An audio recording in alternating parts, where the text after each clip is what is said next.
And good morning, everybody! I don't know why I switched to that one, but we are at a good screen now. How is everybody?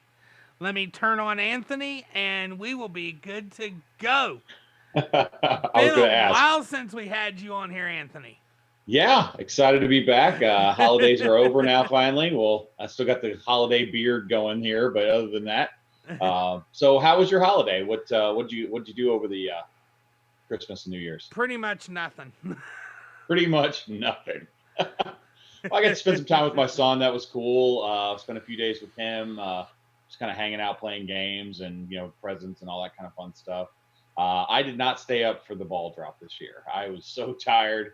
I probably ended up going to bed about 7 o'clock. So, did you stay up and watch the ball drop? I never do. No, it's not your thing.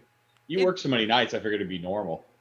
well, the thing is, when I'm not working, when New Year's Eve happened, I had to work at that's the first day. New Year's Day is the first day of my day shift because I have one day Gotcha. shift and three night shifts. So Okay. I was right in the beginning of my day shift. Yeah, got to make those dollars. That's the important part because comes around again next year. But 2020, we made it into 2020. So lots of exciting, weird, maybe horrible things coming this year. Just depends on how things roll out. But And it it's a depends new on who year. you are, too. That's very true. Very true. But yeah, I was looking back over last year and thinking about all the conventions I've been to, all the places I've been. This wall behind me is just kind of like a collage of the year in review. Unfortunately, or fortunately, it's crazy. I actually looked at the mileage on my vehicle for the year, and I put about 30,000 miles on my car this year, driving all over the country. So it's Oh been my kind of a wild goodness. ride for sure. And yeah, just looking back at like a year ago, the YouTube videos and things like that to where we are now, it's crazy. It's been a whirlwind for sure. But yeah, I mean tonight. That shows you how crazy I'm feeling. Today's show, a lot of what we're doing, we're going to clarify a few issues that I've seen on Facebook because, we've been dealing, of course, with this new guidance document. Many people are out there panicking over it, looking at it, thinking that we're being duped over certain issues, thinking different things like that.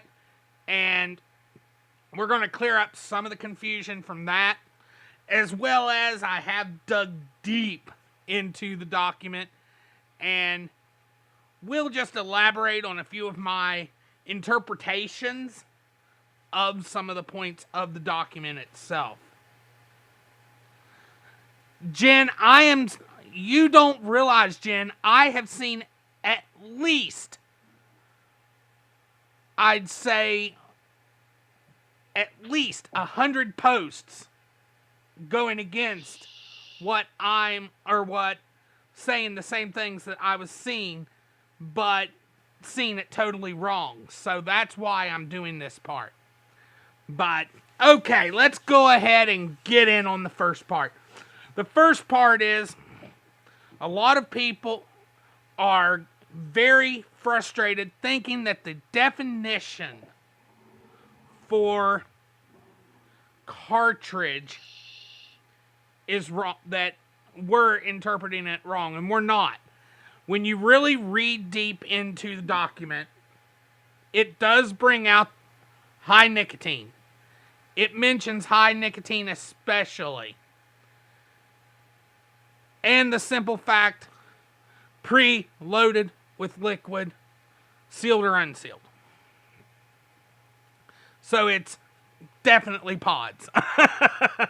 What is your opinion as a shop owner, Anthony, on this flavor Well, ban? okay, I've been through the press release several times. I've been through the actual, language from the FDA, and it's difficult. My first question was, is this going to include disposables? And I believe with what they're putting on here that it is, but I don't see anything in here that specifically says that. And then my other real concern is on, at least on the press release, the bottom of the second page, and it has a thing in here where if you take the ors and the ands out and you just read it the way it would be, it's concerning because it says, like, I'm going to take the ors out of this. So it says, for purposes of this definition, a pod is a small enclosed unit, unsealed, defined to fit within or operate as part of an electronic nicotine delivery system. Those are the kind of things that, because there's a lot of ands or ors in there, and that's what I think there's a lot of, confusion and also concern that they are also going after pod style systems because of the way that verbiage is listed Well, there. the way you read it is not how it's in the actual document. It is. I'm reading it directly from the document. It says, for purposes of definition, cartridge or pod is any small enclosed unit, sealed or unsealed. Correct. Right, you just said sealed. No, what I said was I'm going to take the ors out of it. So if you read it with, you can, if you take the or out. So if you remove the sealed and just say unsealed, and I'm not sure if an AVP pod is considered an unsealed pod. And you're right, that's where there's confusion out there, because realistically, is a Novo pod an unsealed pod? See, that's the thing. That part of the confusion, I'm like, you know what? But it's the e-liquid for that is to the side. It is. I totally get that, but that's one of the areas that concerns me with that is from a business standpoint of what do I order now? What do I have? How, when is this going to go into effect, and when does that 30 days going to start? It'll There's start a lot 30 of things days there. after it's put in the Federal Registry or I get register. that, but when does that happen? Final draft has been designed. It is believed it'll be in sometime next week, probably. Okay, so you're talking about, less than 40 days. We need some answers in this area, and it needs to come from an area that is not someone just like us who is interpreting this document. There needs to be a little bit more specific verbiage of what that actually means, because when I see the word pod, that's when it concerns me. I watched your guys' show the other day, and you guys did a great job of going through this document, but I did have some concerns about some of the things that you talked about. One of the things being that, Jen and you were talking about how going from a Juul to a refillable system and people saying they go back to smoking is a cop out. And I agree with that statement. But when you look at the amount of people that actually use the Juul and how much of the market they actually control, I think that's more of a concern than we're giving it. Because I think some of these people are just what I've listed as the lazy vapor, but so be it. They were lazy smokers. They would just go in and buy a pack and light up. And that's the kind of thing that they're looking for. Will this help the underage thing? Absolutely. There's no doubt in my mind that will make a huge impact on the underage market for sure. But how many people are going to not want to deal with liquid? It's not the matter of how easy it is to fill. It's the matter of having to deal with bottles of liquid. And some people just, they don't want that hassle. I mean, I think all of us have had a bottle of liquid leak in our, pocket. You Mm-hmm. ladies may have one leak in your purse or whatever. And there's all this kind of stuff that could come down the pike, and they're like, screw this. I never had cigarettes leak in my pocket or leak in my purse. So maybe I'm just going to go back to that. And that's the real concern here. It's not, I'm not against what's going on here, because pods don't affect me. I don't use pods. It's not my area that I like. It will affect my business because my business has changed more than 50% to pod systems and disposable devices. So now we're trying to kind of run that. It just feels like I've been jerked side to side trying to guess about what's legal and what we're actually going to be able to do. And I'm wondering how many of these shops are just going to be like, until they send me a letter or somebody comes here and tells me I can't sell this stuff, I'm just going to continue to do it. And your guys' concern about stuff coming over from China is a legitimate one. You don't Oh, know what yeah. kind of liquid is in that. And a lot, these disposables, I know from some distributors I've talked to that many shops have changed over almost primarily to disposables because it's an easier sell. It's cheap. It's a one-time use. You use it, you throw it out, very much like having a cigarette. So I'm concerned about the verbiage. I think a lot of the language is a little bit too loose in that area. I wish they would have really just said pre-filled cartridges, with flavors are no longer allowed. instead of making it such a wide open, vague thing. Yeah. And I mean, now I'm actually going to change part of what my interpretation of this was. But the only thing is, when it talks about cartridge based ends, the definition, that part is very vague. According to my source, which is Jen, which has a lot more ends with a lot of different people, where it says an example of products that would not be captured by this definition, that's just saying that even though the definition is not mentioning all enclosed products like cigalikes, things like that, they are not included in that. Yeah. Now, originally, before pod systems came along, there were disposable tanks. You did have like the iClear 16 and things of that nature, where you could actually just fill the tank up. When the coil was done, you'd throw it out and get another one. We sold a lot of those before pods actually came on the market, and I'm wondering if that is what are they going to consider that? I think that the government doesn't have the same verbiage that we have for certain things, and that's where the confusion lies. It's like there's no glossary of terms that we all deal with. We all have our own names for things. Yeah. Because some of the confusion too was where it said that because the actual verbiage underneath of it was that the simple fact, because it had a footnote that said an example of products that would not be captured by the definition include completely self-contained disposable products. Okay. Reading that, I thought immediately that would mean they're not considered cartridge-based ends. And that's what a lot of people have looked at it as. Yeah, and the Jen problem says with that that's is totally that's wrong. not fixing the problem. That's just they're saying those are not mentioned, but those are included. At least if I'm saying wrong, you correct me in chat. No, that was actually the question I asked Jen on Instagram was, does this include disposables? Because like it really didn't feel like I was getting a definitive answer on that, reading through this. And she said definitely yes. So, I do lean to her sometimes when there's, especially in areas like that where I'm just not sure. But the problem is, I want to take her word for it, but it's one of those situations where I think we all interpret this the way that we want to. And if you're just reading it word for word, there are some things in there that are a little concerning.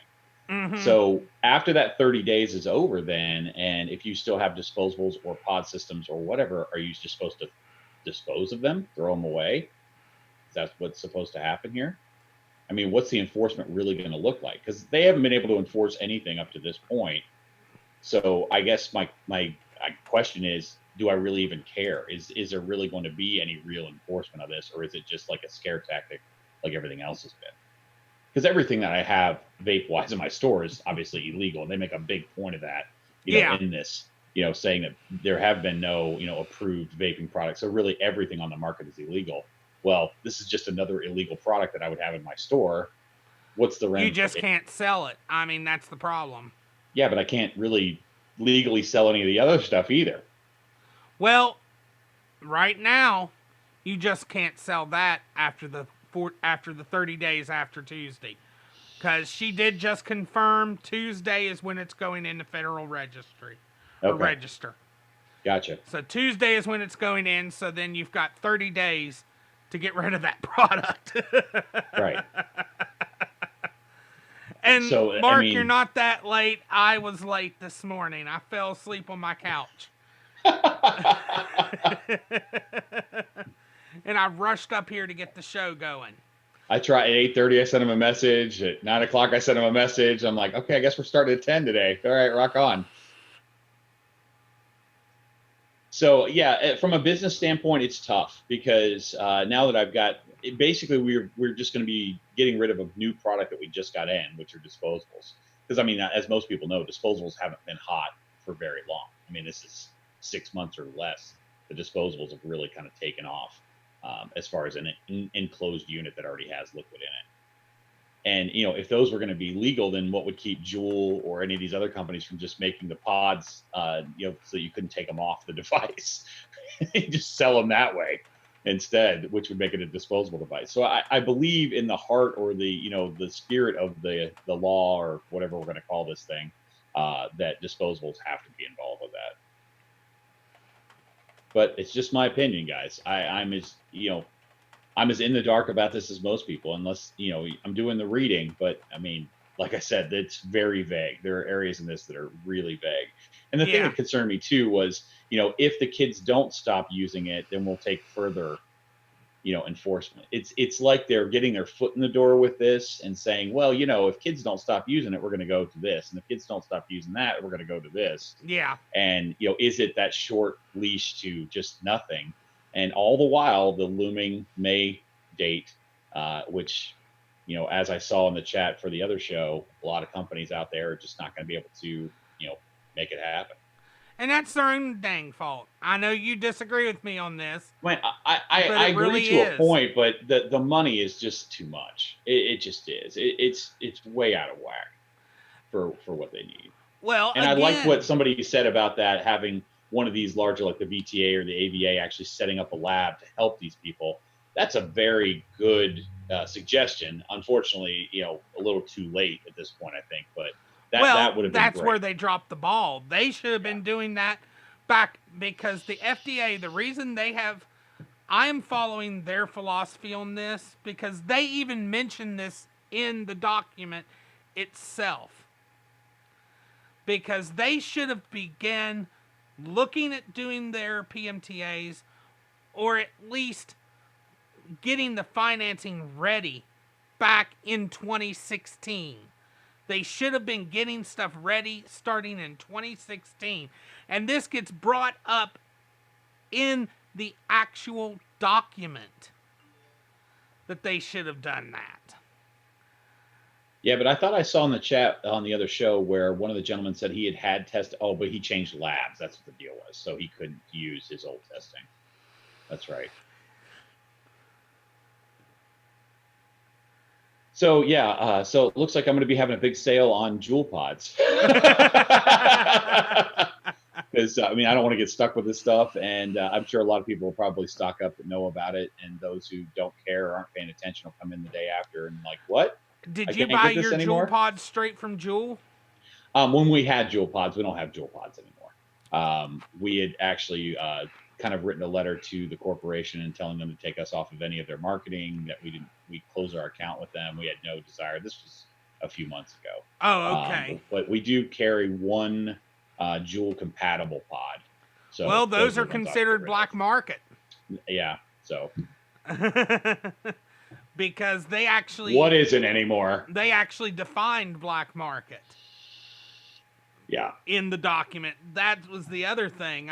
They flat out went after saying flat out black market is anything that intends to replace something that is not from the actual company. So. Right. So, and I haven't bought any of those in a while either. I've got some left over, but as soon as we're through those, we'll be done.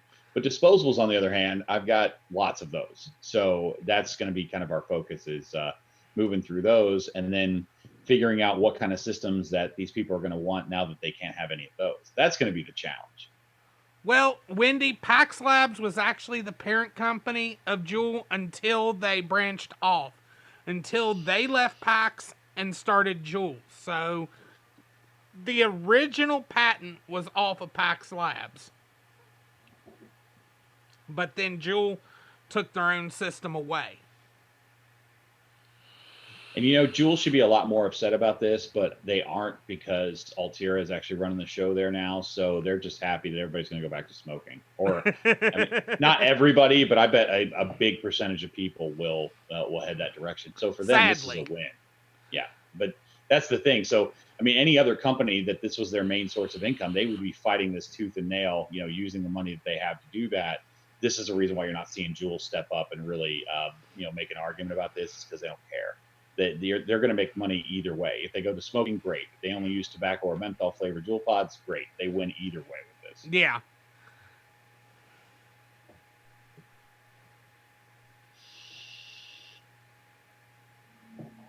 So yeah, if you are a person who uses disposables or uses a pre-filled cartridge system, now is the time to stock up. Not only are you going to get some really great deals on it, but it ain't going to be around, and you're going to have to decide on what kind of pod system you want to use after that. I mean, there's a lot of great stores out there that can sit you down and kind of teach you. And like with the Aspire AVP, I mean, literally, there's not even a plug to take out of that. So even somebody who can't do that, because I know some of those systems, the plugs are so small, it's really difficult for somebody to get them out. The AVP, you just push down the juice bottle, and it's got a valve in there that opens when you push down, you fill it up, you release.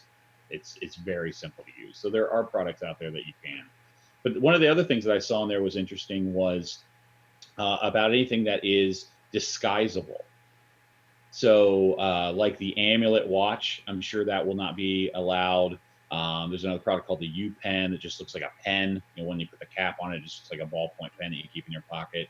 I think some of the bracelets and things will probably go away. Those are things that probably I've never been a fan of, and those people that know me know I hate that stuff. But I think that's going to fall into this as well. They're going to take those away. Yeah.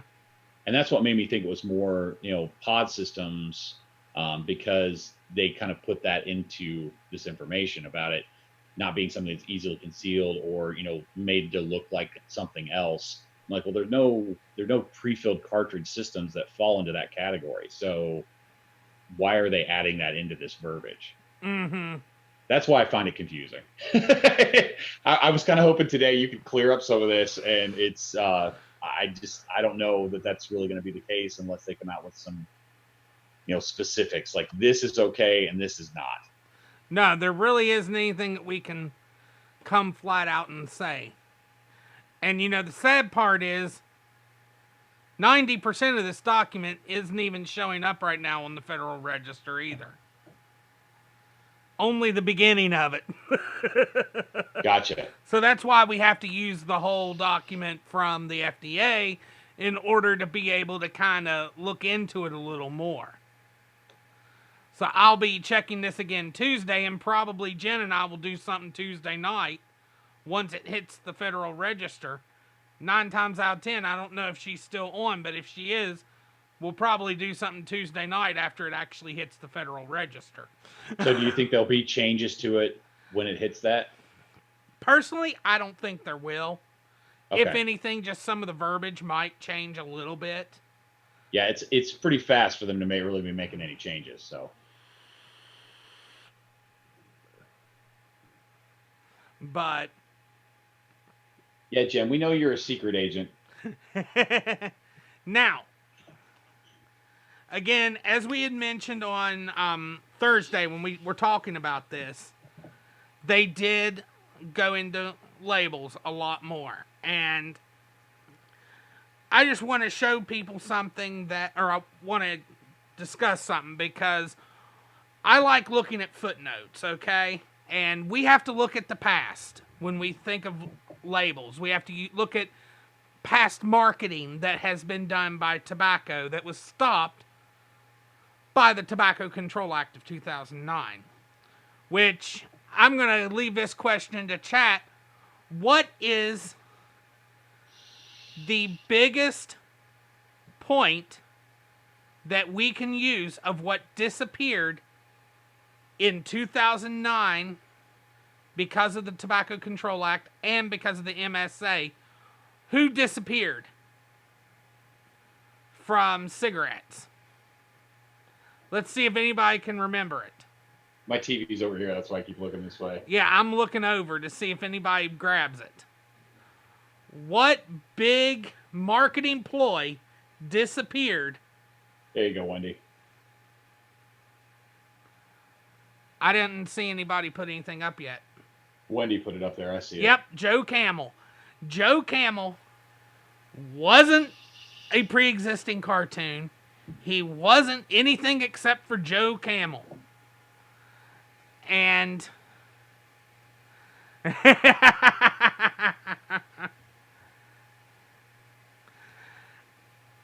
and they actually have done a study on this, which I'm trying to pull up my with the British Medical Journal, I think is who it did it, BMJ. And it's tobaccocontrol.bmj. I'm going to copy this link and throw it in the chat for everybody. And they actually discussed how most of the cartoons that that people are looking at are the actual logos. They're not even the actual labels themselves. Most of the cartoons are in the logos, which that's true. Think about it. Pancake Man. Yeah, I love going back to Pancake Man. That's a cartoon, but he's part of Yeah. the logo. Yeah.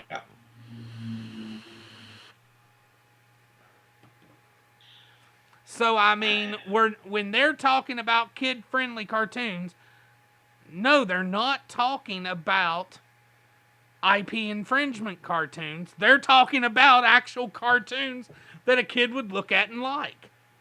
Any kind of caricature or anything like that. And you know what, I understand this idea, but let me flip it the other way. So from a business standpoint, Right.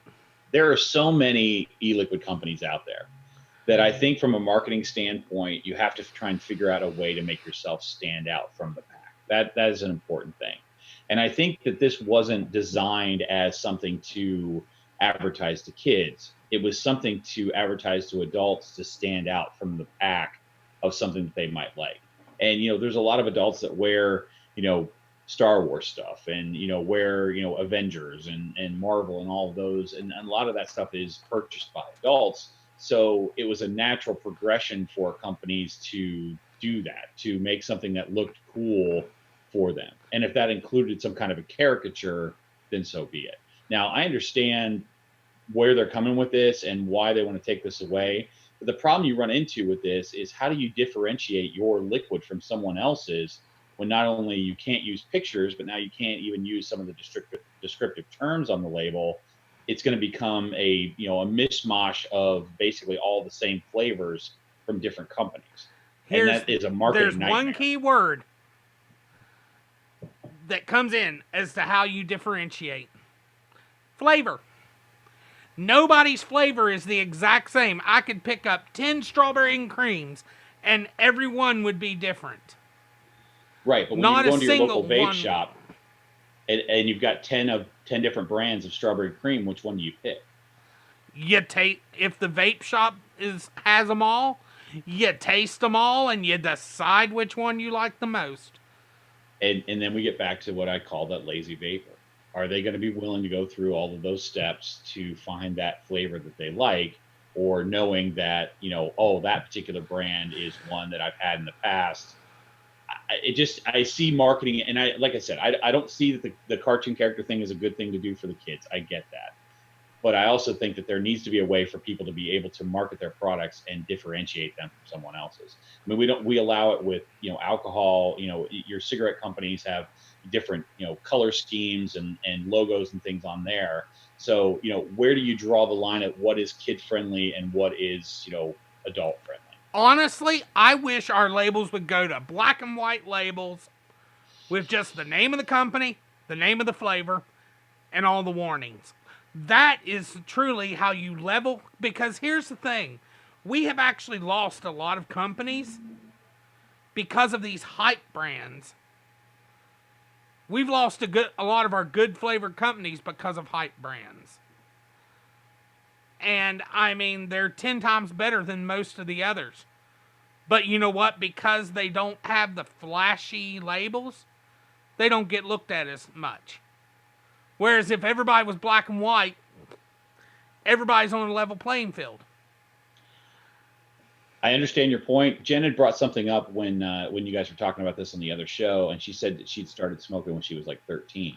Yeah. And the question that I wanted to ask her was it because of a cartoon character that got you to smoke or pick that particular brand of cigarettes? I really don't think so. I feel like the packaging has less to do with kids wanting that than we're saying. I think that we're putting too much pressure on these labels, and I understand that there's a limit there, but I still think that it's just like those parental explicit lyrics labels that were on records that made kids want that more. So going to a black and white label looks like something you're not supposed to have, and is that going to encourage them to want it more? Mm-hmm. I don't know. But yeah, I mean, the only reason I say black and white is just simply because that's the easiest way to explain it. But literally, it puts everybody on a level playing field. It's terrible for marketing, but yes, I understand what you're saying. Yeah, and then you're leaving it up to guys like me to test all of these flavors to figure out which ones I'm going to carry in my store. Well, that's your job. It is. You're right. But my palate isn't everybody's palate, so being able to carry multiple ones, it makes it a whole lot easier for me. Yeah. And there's another little thing called word of mouth. Because I'm sure you've had this in your shop before, that somebody is like, I've been tasting this amazing flavor. Why don't you guys carry it? Yeah. And when you get that recommendation, what do you do, Anthony? I look into it. Exactly. I don't always carry it, but yeah. But you get the word of mouth marketing. Honestly, word of mouth and the actual flavor of the liquid is the two best forms of marketing you should have to use. But along those same lines, that would be like saying, let's put Coke and Pepsi in a black and white can. Oh, I can taste the difference. I'm sure you can, but that's not it's marketing. It has nothing to do with the actual product inside there. If you have a vape liquid that you absolutely love the flavor of and the label is awful, you still are going to continue to buy it. And if the label's beautiful and it's awful, you're not going to buy it. So I just don't see the label making that much difference. And that's what, as Americans, we're all about individuality. We're all about, wanting to one up the next guy and do something that's a little bit crazier than that. And it's stifling that quite a bit. But see, that's also hurt our industry. No, I'm not. Over the years. How the percentage of kids that are using disposables, they didn't go to Juul because of their packaging. No, they didn't. Okay. So, what's the largest percentage of these youth epidemic vapors? Are they using Bubble Gang or are they using fruit flavored Juul? Oh, yeah. But see, the reason the labels are an issue isn't just for upon purchase. That's what a lot of people don't realize. Fair enough. The label issue is not just because of on purchase. The label issue is also because of irresponsible parents in their own homes and irresponsible grandparents, irresponsible older brothers and sisters that leave their liquid out. Because I remember back a few years ago, or maybe a year and a half ago, Vapin Fagan was talking about this occurring. It was either him or Brian from the Vapor Chronicles was talking about this. There was a kid in the house, and they saw a bottle sitting on the desk that they didn't have put up. And the kid looked at it and said, ooh, and went to reach for it. Yes, they have child safety caps, but think about it. Child safety caps don't even help with medications, let alone e-liquids. Some of the child safety caps are adult proof, but some of them aren't. And I get your a kid point. may just pick it up and think it's a good drink and drink it. So what's the difference between Blue Mountain Dew and windshield washer fluid then?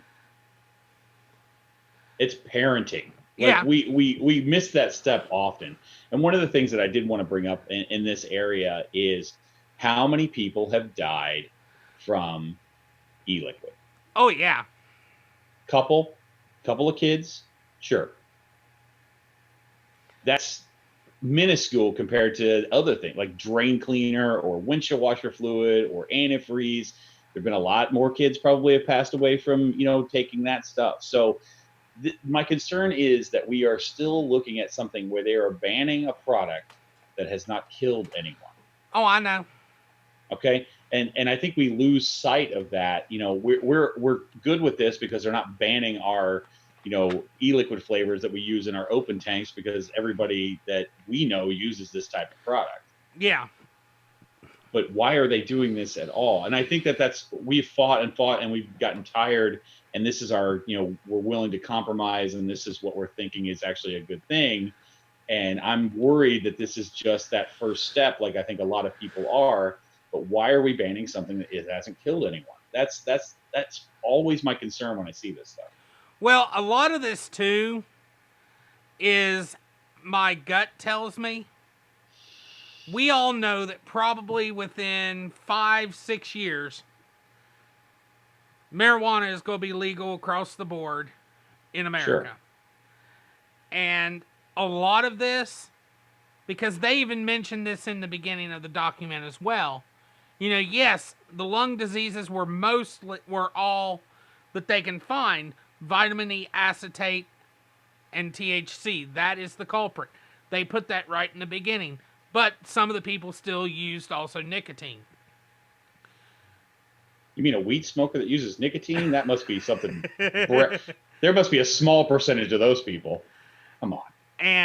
But the thing was, what they were saying was that although they are not controlling that, they still were taking those devices into account, even though they don't control them right now.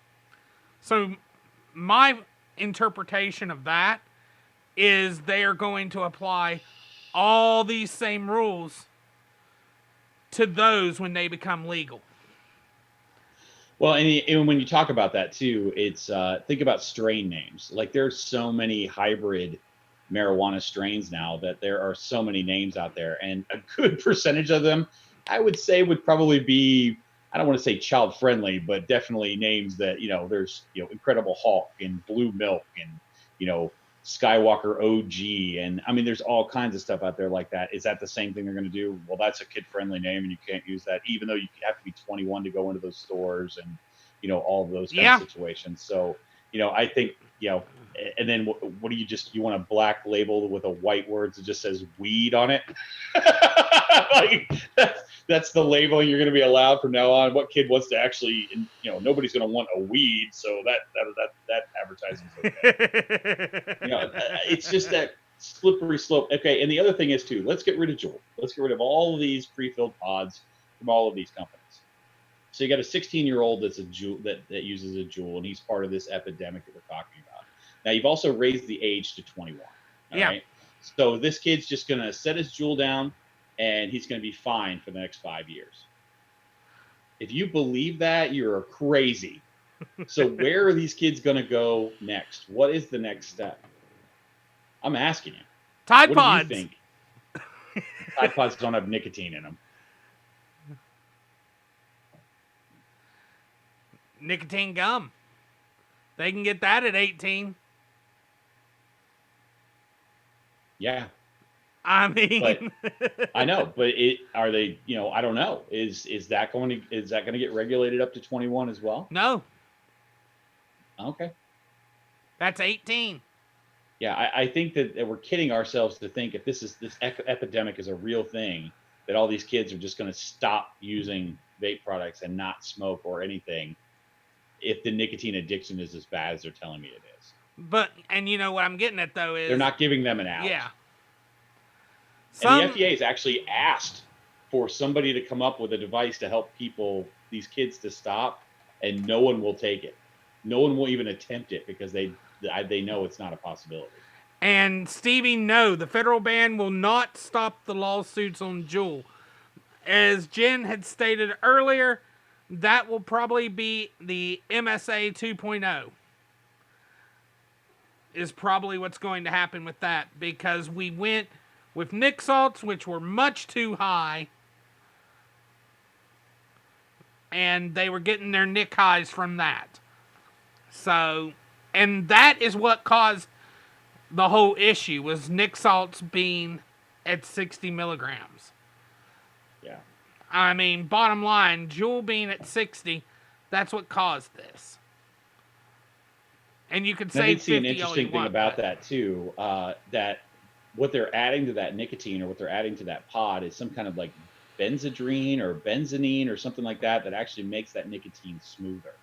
So if it actually was just the nicotine, it would probably be too harsh for anybody to use in that state. But there's something they're adding in that changes the pH that makes that smoother. It's an acid. I was always wondering how that was possible that somebody could actually take that in and it not be incredibly rough, and doing a little bit more research, I was like, okay, that makes a little bit more sense. So that's why these people are getting hooked on it, is because the nicotine at that level is still incredibly smooth. And that's where the mistake Benzoic acid is what was Okay. added. Yeah. Yeah, they treated it with benzoic acid, which brought the pH level down, which causes the hit to be less on your throat than, say, freebase Nick. Because they're basically the same thing, just Nick salt's been treated with benzoic acid to bring that pH down. So That's what the are biggest convenience stores difference. going to sell now? What do you Nothing. think their move is going to be? I really don't think they're going to still sell tobacco and menthol, Okay. and that's it. You don't think they're going to move into any other the fruity market with some other device? No. No. Okay. I really do not think they will, because the market is going to reduce so much. Because I'm going to tell you right now, I don't think we're going to have nothing left on May 12th. My heart tells me there are some companies out there that are actually planning on submitting a PMTA. I know of at least one or two that are planning on submitting. Savage is one of those. They have been working on it, and they used their money coming in from CBD to help fund it. But do you think the FDA is just going to find any little thing to refuse these submissions? I think they're going to give it a good look. I really don't think they're going to just try to refuse everything. Because that's my real concern, is that everybody's going to have all their lab testing and all that done, and then they're going to cite them for this isn't good for public health, or your marketing techniques are we disagree with, and so that's going to basically end their PMTA process. Because there are more hurdles in there than just the flavors of what's in the product. Marketing is going to be an issue in our industry. Bottom line, it's going to be an issue. If you are a company that has bad labels, your labels are not going to survive a PMTA. Bottom line. So how do the alcohol companies are able to advertise the way they do in this exact same genre? I mean, you've got Parrot Bay, liquor, and you've got, Fruit Loop flavored vodka. How do they get away with that being an adult only product and advertising a flavor because with they're not cartoon tobacco characters and things like that? Yeah, That's but how. I mean, we're talking more about an adult flavor or adult things than we are tobacco things. I feel like they're trying to decide when you can make still that have to decision. put your mindset in a tobacco mindset. That's the difference here, Anthony. You have to put yourself, because we as an industry were so stupid, and we shot down multiple bills to pull us out of. There was at least one or two in the last, now 4 years. There was at least one or two that would have pulled us out of the Tobacco Control Act. We shot them down. One specifically, do you know why we shot it down? Obviously not. It didn't protect mech mods. Because it did not protect a mech mod, which is the least safe mod in this industry. Because it did not protect that, our industry, during their all or nothing phase, shot that down and did not even want to look at it. Did not when even you say want to shot promote down, who disagreed with that, or was there a vote or something? I mean, I'm No, unfamiliar. our industry basically said, we do not like that. We are not supporting it. Okay. Very few people ever talked about it. But there's a lot of things we haven't supported that have passed through as law. Right, but they were anti us. This is something that was going to help us, Anthony. That's what I'm getting at. Right. I really think this could have passed because it was putting us in a different category to where they'd have to make up new authorization processes. taking us out of the tobacco category completely. And people were like, don't protect mech mods, forget them. Yeah. And it's early on when, it wasn't a necessity. So, yeah, I mean, it's not a good idea, but I understand why you're upset about it. yeah, I mean, we had those options. And we basically said, screw you, I don't want that because I want to carry my pipe bomb around. Yeah. Which is the easiest way to say it. So, in your professional opinion, does it stop here?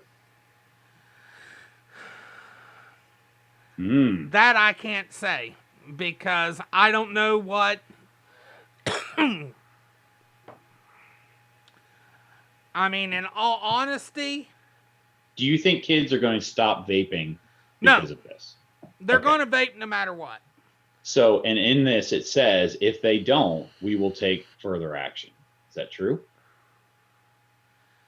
They will, but what they'll do is they'll start looking at some of the other pod systems. I really believe Nick Salts and pod systems will be the first thing after this to go. Yeah, my personal opinion is I don't think Nick Salts will make it past May. I really have I've told this to all of my employees. I really do not think Nick Salts will make it past May. If they do, there will be a 20 milligram cap. I really believe there may be another rule coming out to cap, because I know there's already legislation. Yeah. Either there's going to be a rule or there's going to be legislation to cap nicotine at 20 milligram, which needs to happen.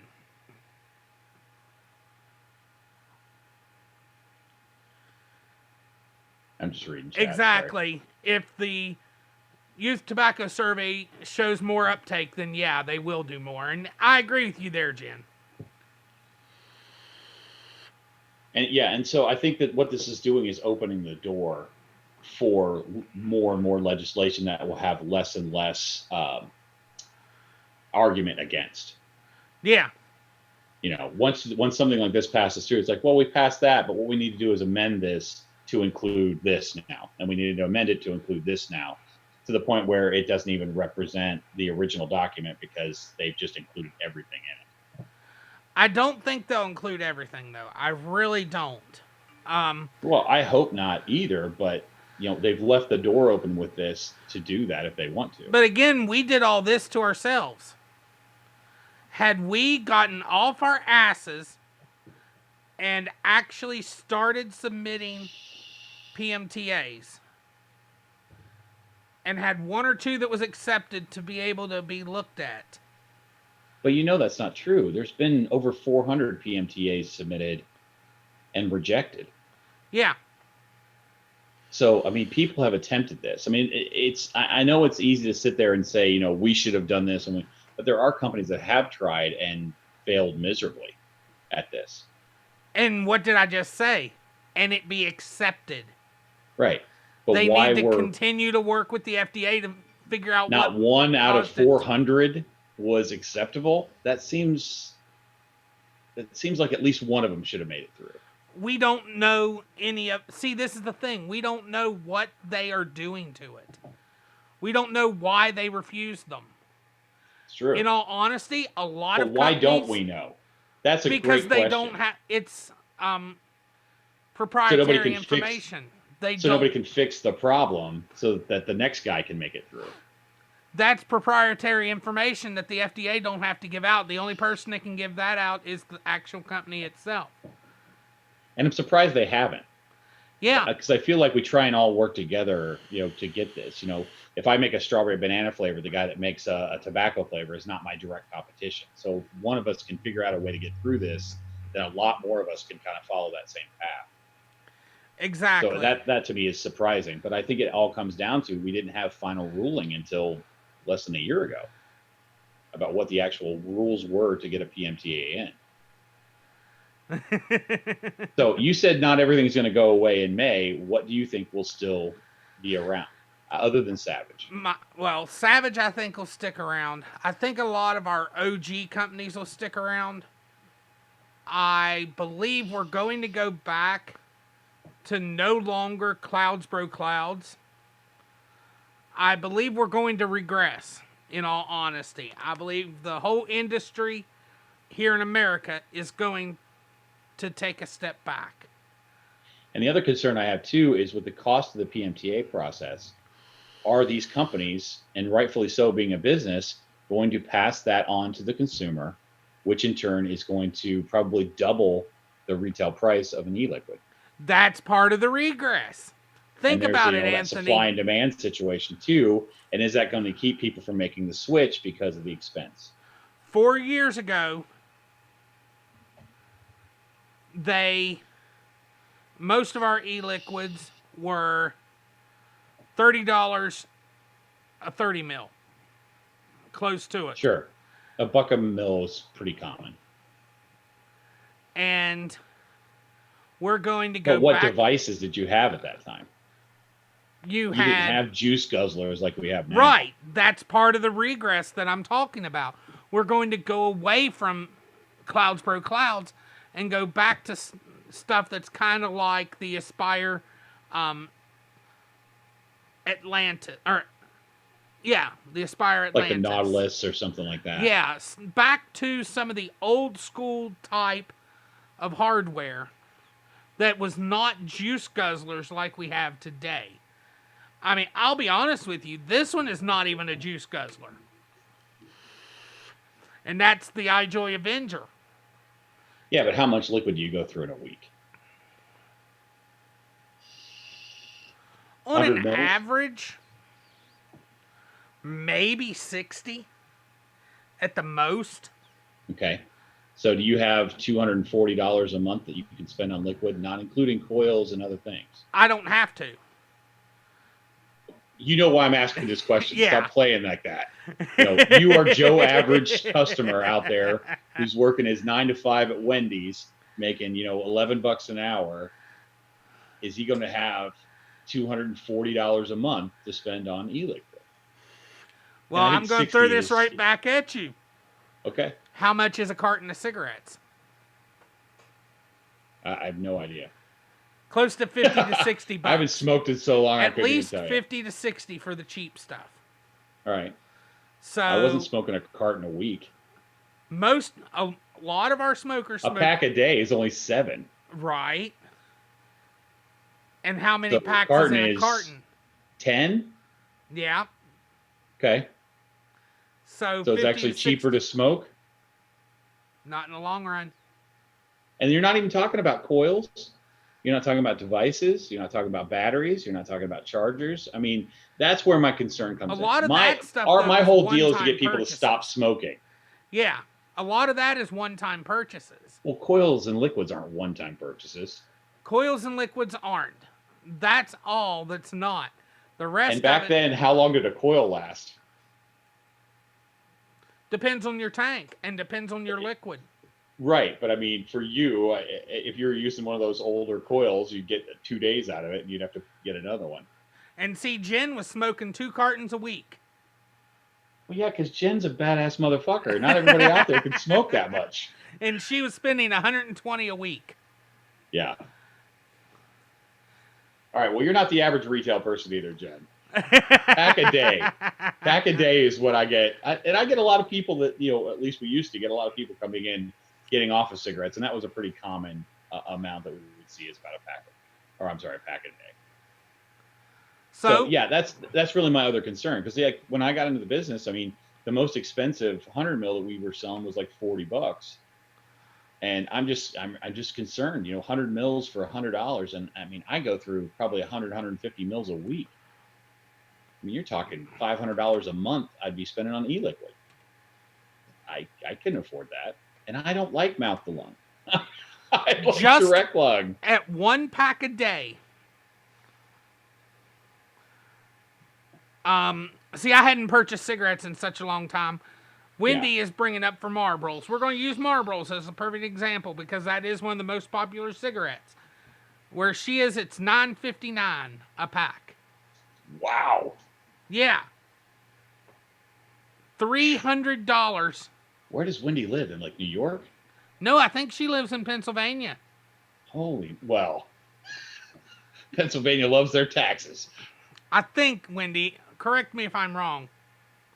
Yeah, but Wendy's also got a 40% vape tax right now too. Yeah, $300 a month if you just smoke 1 pack a day.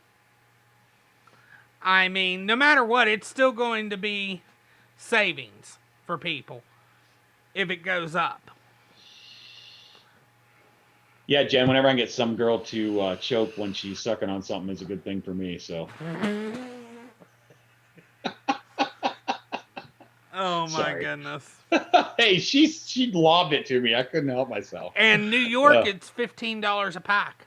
Yeah, New York is ridiculous. But, New York's trying to ban flavors too. So and do you think that this is actually going to, that's another great question. Do you think that this is going to spur these states further ahead in their banning attempts? They Give are them some, allowed to, foundation? but in all honesty, I think this is going, in my personal opinion, I think it's going to slow it down. Some states, it's going to speed it up. Because some states believe that the federal government hasn't went far enough, so they're going to go the rest of the way. But then some states, it's going to tell them, they're going to be like, you know what? The feds are taking care of it. We're not going to step in until we see a need. So Yeah, I was reading CNN the other day, and it seems like the antis aren't happy with this either. No, they're It's not. like nobody on with this thing is happy. Like the vapors aren't happy with this. The antis aren't happy with this. It's like nobody is really. They're saying we didn't go far enough with this, and the vapors are like, this is ridiculous. Like no one's dying from this. Spend your time doing that. And then I thought of a different scenario. It's like, well, what if they attack coffee in the same way? Like coffee's got caffeine, so it gets regulated. Well, the only way you can have your coffee is black.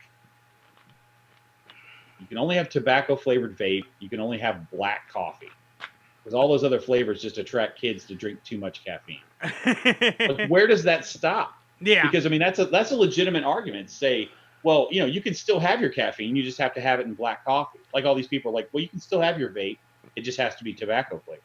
Yeah. How many people would stop drinking coffee if that was the case, or go to soft drinks, which are worse because of all the sugar that's in them? So that's my concerns are what is going to be the fallout from this situation. Where are kids going to go to get their fix, if you will? And is this really going to have the impact they want it to? And then how are they going to enforce it? Because they have never been able to enforce anything at all, ever. I mean, I'm sure there's still stores out there selling to people under the age of 21. Oh, I'm sure it there happens. is too. Yeah. And it could be just out of strictly ignorance. Like they just aren't keeping up on what's going on. So T21 federal, Ohio's been that way already. So I haven't been really keeping up. Is that now? Does that start like January 1st, or when does that actually? That started immediate. Did it start immediately? Okay. Yes. We were already 21, so I wasn't really concerned about it, but I was just wondering. And how much of an impact do you think that's going to have on the vaping industry? I think that's actually going to be a big impact, if not as much as this, at least close. Yeah. Because I mean, you've got people that have been using these products for a year or more that are now just basically have no option. They can't buy cigarettes, they can't buy vape, they can't buy anything, and they're 18 years old for all intents and purposes. They're adults except for this particular situation. Yeah. I don't think that's right either. To just slam down on them that quick, giving them no time to wean off. It's just immediately right now, you are done. We can no longer sell to you. Well, I mean, in all honesty, the only thing I could have seen that they could have done, but it wouldn't have helped with the youth access, was to do a grandfather. Yeah. But I mean, even a 90-day time frame would have given places time to inform people, would have given people a chance to wean themselves off.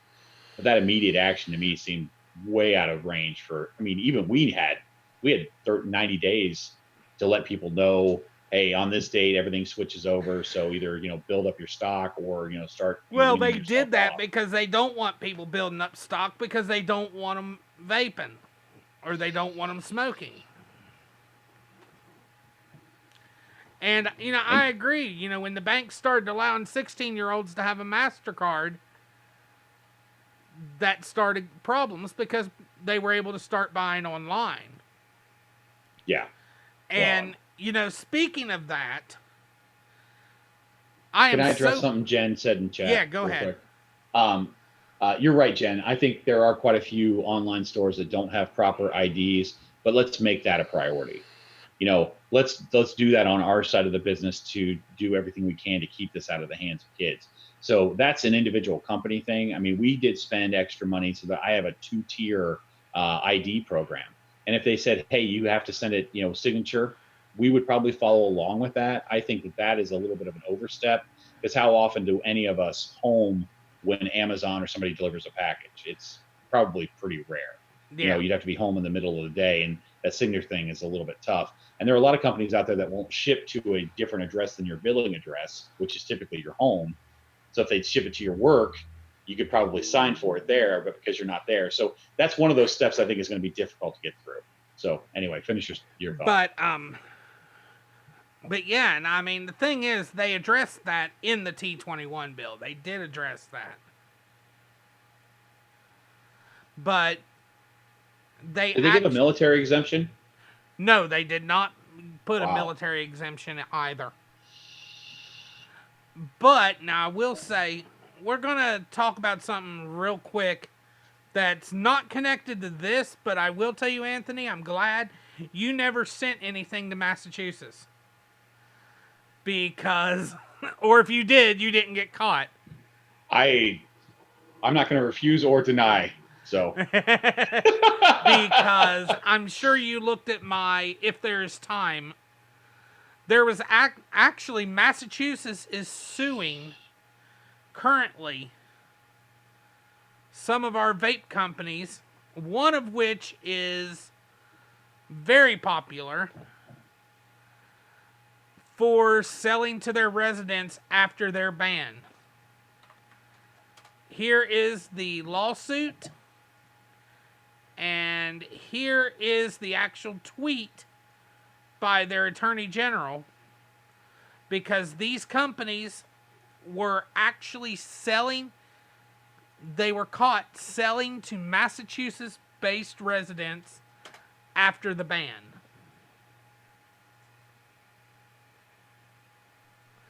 And in all You mean they were shipping stuff illegally through the mail? I can't. That must be the first time that's ever happened.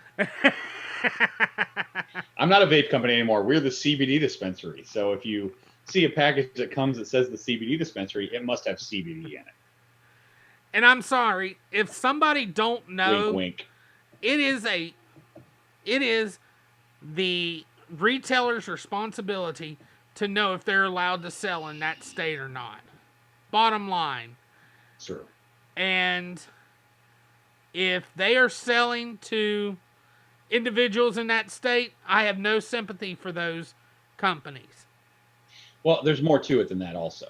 What I found out, even through the CBD stuff, because I've been doing a lot of research with that, and if your package stops in a state that it is not allowed, they can confiscate it and you do not get it back.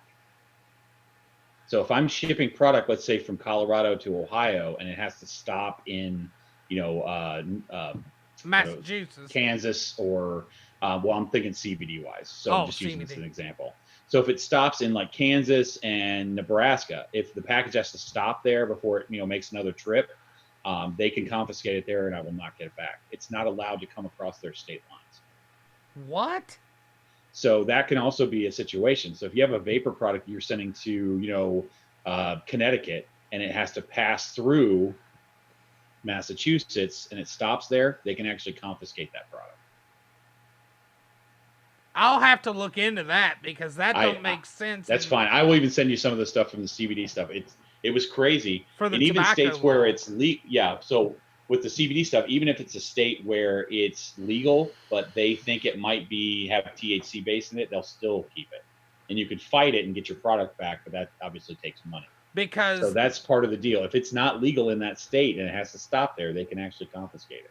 Because my understanding of the Massachusetts law, it's only selling out of or to Massachusetts residents. I hope that's really the case. Yeah. Yeah. because that makes no sense whatsoever. That No, if I it's just agree. passing through and not, Yep. because you have no control what post offices a And that's package kind of the stops point, at. I think. Yeah.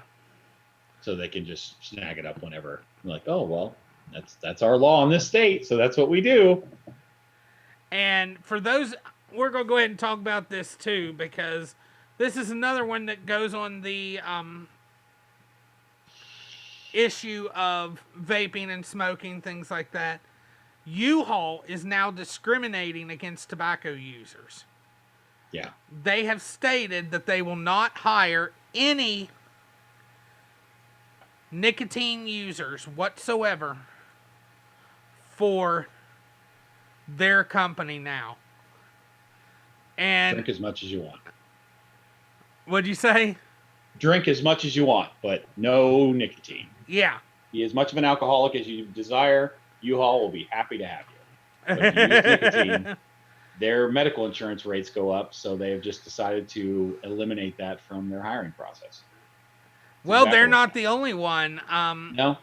There's a lot of companies for, and you know, I saw today somebody was saying, well, we should boycott those companies.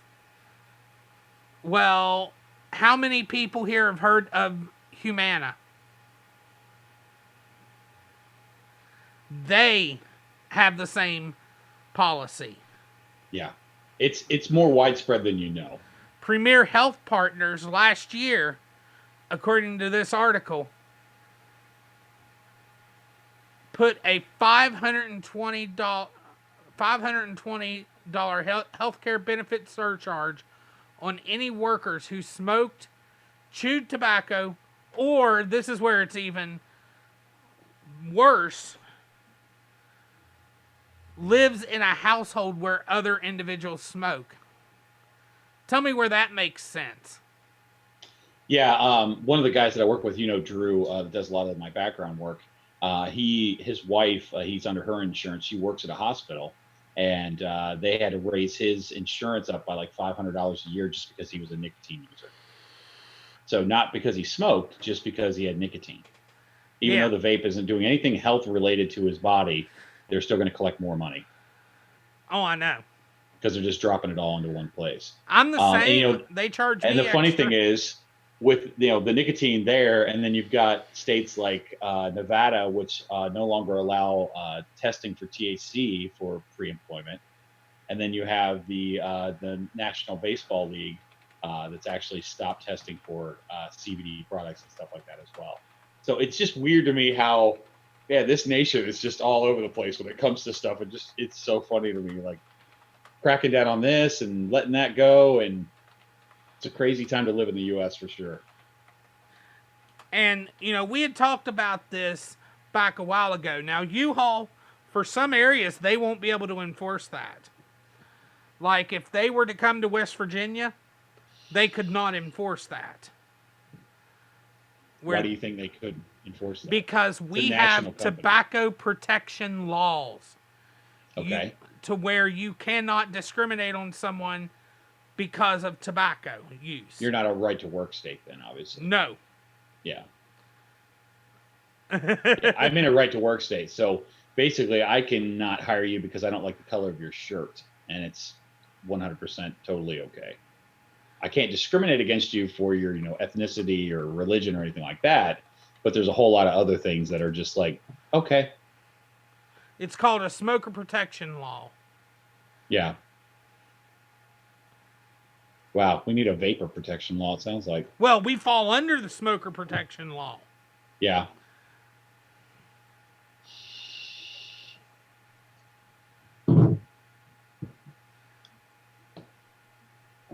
For anyone that we had talked about this in a past video that I did, but anyone that wants to look at and see if their state has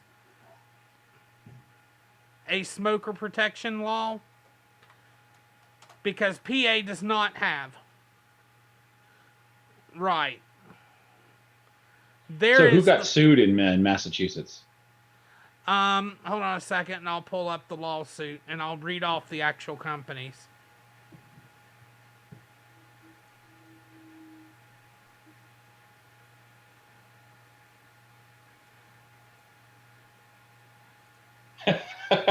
Thank you, Mark. That's pretty good. I'm pretty sure I'd rather be on the road with a U-Haul smoker than a U-Haul drinker. It's pretty good. Pretty good. I'll tell you what, Mark keeps his finger on the pulse too, man. Anytime there's any kind of new information, he's always sending that stuff to me. So it's one of my soldiers out there for sure. eJuiceConnect.com, Fuggin' Vapor Company, Vapor DNA, Vapor DNA, wow, that's a big one. Yeah, Leveled Up Vapor, Next Day Vapes, Vape Society Supply, Sorin USA. That's not surprising. Second Wife Vape. Those are the ones that are in that lawsuit. But no Juul. That's good for them. Juul, you escaped a lawsuit. Great job. Probably one of the few times Juul's like, whew, at least nobody said anything to Massachusetts this month. We're good. So do these companies not know what stealth packaging is? Maybe that's something that'll probably end up on there eventually. No, probably what happened was they probably got caught in a sting. That could be. Sure, I could see that. Because the states have the ability to sting people. So they said, like, what kind of, I mean, they're suing them, obviously. What kind of consequences are they looking at? Fines. Well, I get that, but I mean, 500, 5,000. I'm not sure the exact fines. I would have to go deeper into it.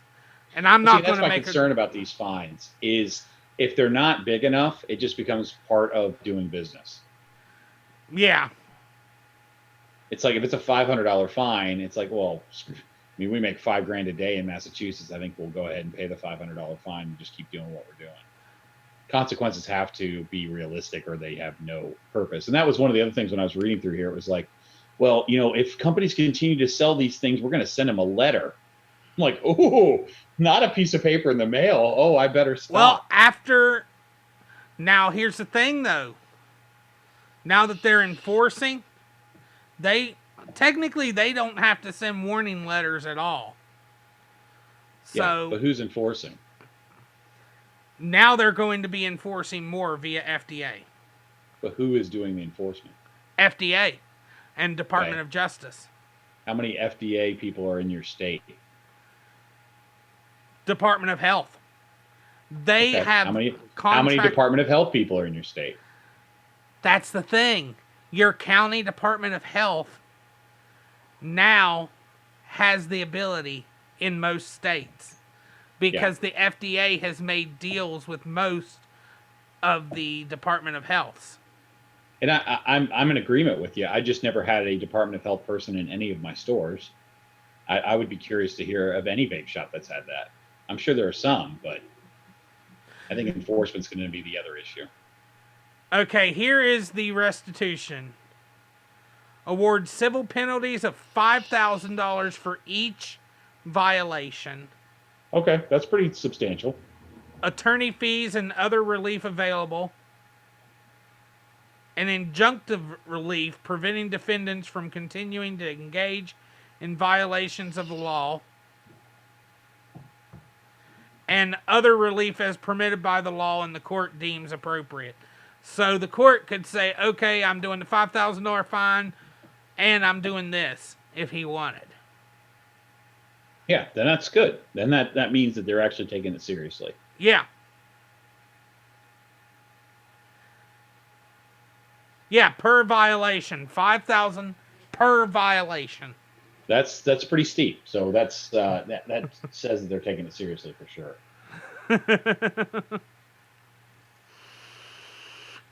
So I mean, it's a steep. I mean, you get 10 right there. 50 grand. Yeah, Jen was saying there was one shop that was fined 3 times. Yeah, I think after the 3rd time they should take that tobacco license away from them. Well, under the new T21. Oh, you know that's not going to go through. There's too much stuff in there. I don't know. Oh man, I think that thing that's chock full of, they just threw the kitchen sink at it. Like I don't know how that's gonna. I mean, it would be cool if it does. Like I love the 3 strikes. I think that's important. As far as if they really want to do enforcement, I think the 3 strikes rule is really important because I think that will help to curb a lot of this.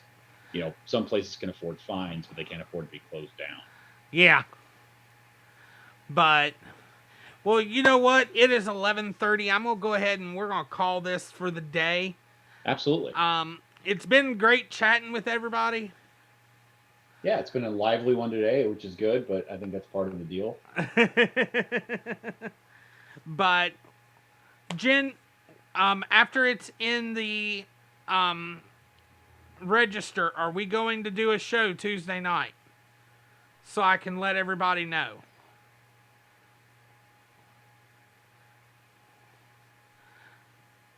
I'm sure she'll catch up here in a second. Yeah.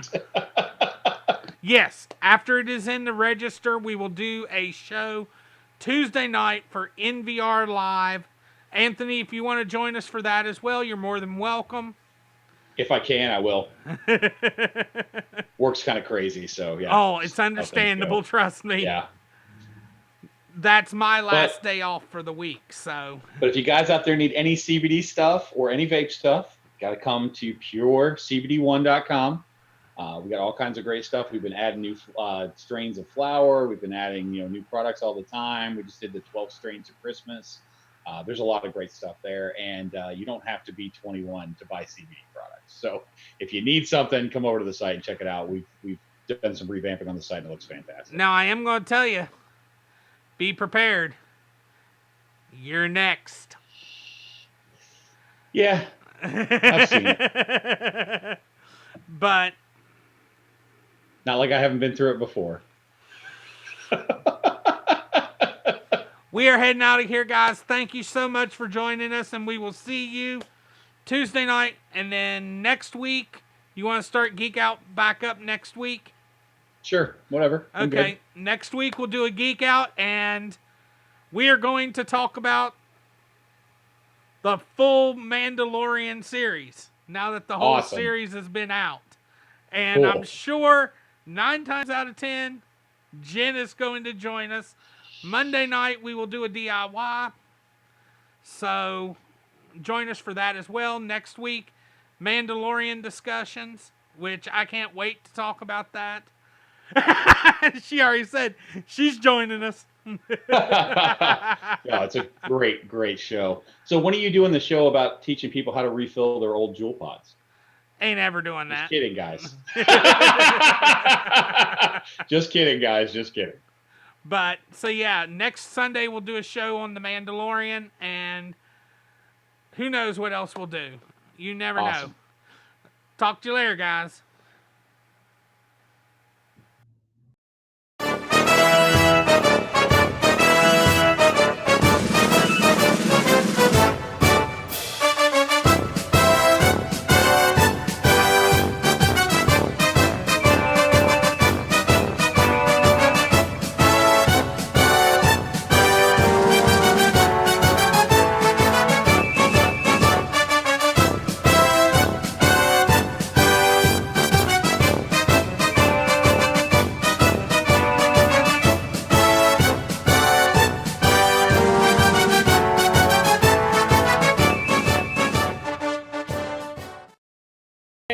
If you like what you've seen here, there's much more to come. Just click one of the 2 boxes up here in the corner. And you know what? If you've liked it, make sure to subscribe. Just click the little button right there. Talk to you later, guys.